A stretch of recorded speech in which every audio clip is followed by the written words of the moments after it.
All right, so here's an extremely high-level challenge for stabilization for your internal and external rotators.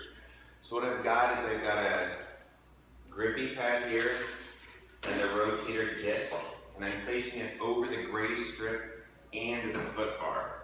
Now here's the crazy thing. When you're doing stabilization on the forward leg, it really challenges the stabilizers to stabilize. So I could not actually move the carriage on even a red or a blue. I had to go down to a yellow because everything was so tight and controlled that it made me work really, really, really deep and controlled. So I've got the front foot on the rotator disc. I'm going to stabilize my foot at 12 o'clock position. I'm going to lift up the ball of my right foot. Now if my right glute is not firing, it's really going to challenge my left leg. So I've got to make sure pelvic floor, right glute are really tight.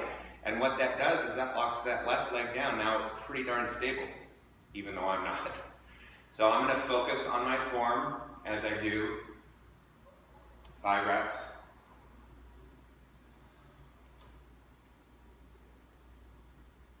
And everything is shaky.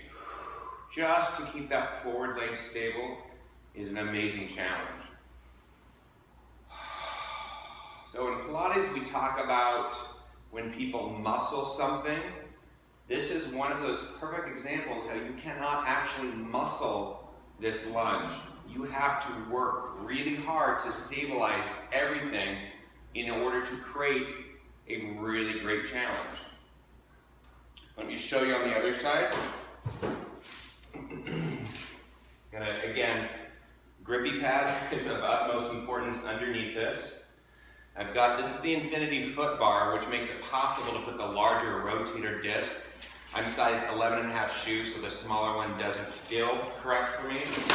So it allows me to lay it down. And the great thing about this is there's a tiny moderate incline on the rotator disc, which adds a little bit more safety.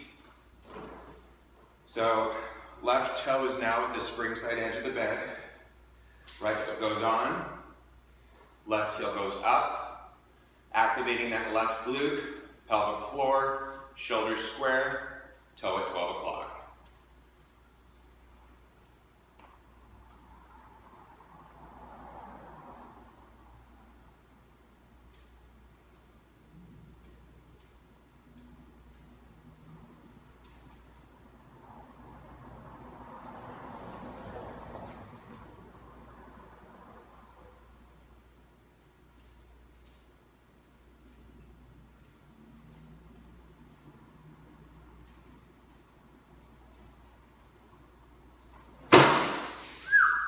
Amazing. Now you can see on the right side, this is my hip that I had my skiing accident. I had a 30-degree torsion at the knee, trashed my ankle and hip up along with my ribs. So my stabilizing on this side, not at the ankle so much, but actually at the knee, that lateral hamstring was the muscle that was actually overstretched. So I get a tibia and fibula rotation. So this is really a great challenge for me to strengthen those stabilizers that were overstretched during my skiing accident. So this is a great butt workout, but most importantly, it's good for your core to help stabilize and give your legs a nice stable base to work from, and also work on that challenge of rotation. Now I do not recommend this without a spot. So make sure you have a spot. You can grab a couple gondola poles if you feel comfortable, if you don't have a spot.